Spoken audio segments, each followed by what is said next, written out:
Сәлеметсіңдер ме, балалар? Бүгінгі сабақтың тақырыбы туған ел көрмесі. Сабақтың оқу мақсаты, яғни бүгін біз сендермен не үйренеміз? Туған ел тақырыбында сөйлейсің, жаңа сөздер үйренесің. Бүгінгі тақырыпқа байланысты қандай жаңа сөздермен танысамыз? Мұқият қарап, тыңдап, қайталап отырамыз. Халық, ұлт, шаңырақ, ту, бейнелеу, орын. Халық, ұлт, шаңырақ, ту, бейнелеу, орын. Жаңа сөздерді меңгеру мақсатында суретті сөздік арқылы сөз тіркестерін құрастырамыз. Суретке мұқият қараймыз. Халық, ұлт, шаңырақ, мемлекеттік ту, бейнелеу, орын. Суретті сөз, сөз тіркесі. Суретті сөз халық, сөз тіркесі қазақ халқы. Ұлт, көп ұлтты.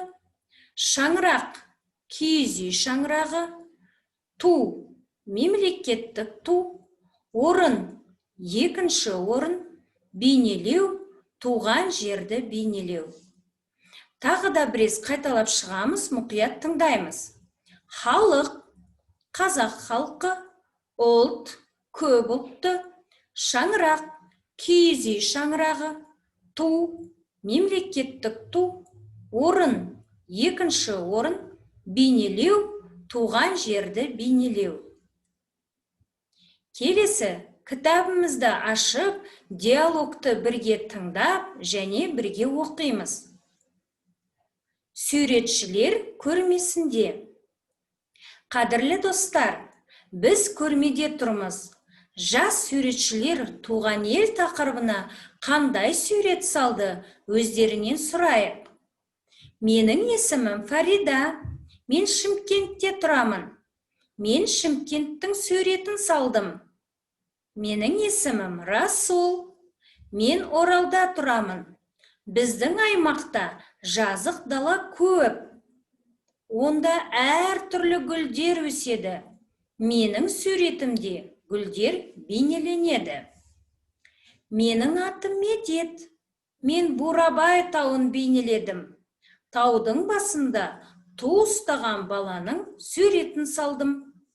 Жүргізуші бірінші орынды кім алды? Ендеше балалар, бірінші орынды кім алды деп ойлайсыңдар?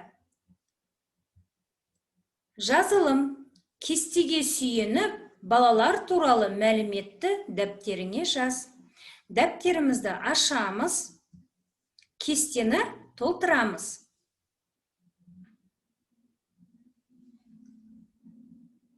Кестені толтырып болсақ, балалар, күтілетін нәтижені көрейік бәріміз. Күтілетін нәтиже. Менің суретімде шаңырақ, түрлі этностар, халықтар достығы бейнеленді. Динаның не бейнеленгені жазылған екен? Расул, менің суретімде жазық дала, гүлдің суреті бар.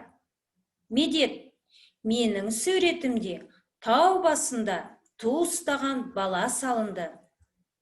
Фарида, менің суретімде Шымкент қаласының суреті бейнеленді. Тамаша балалар. Ендеше балалар, бүгінгі назарларыңызға көп рахмет. Жаңа сөздерді меңгеру мақсатында 8-ші бет 1-ші тапсырманы үйде орындаймыз.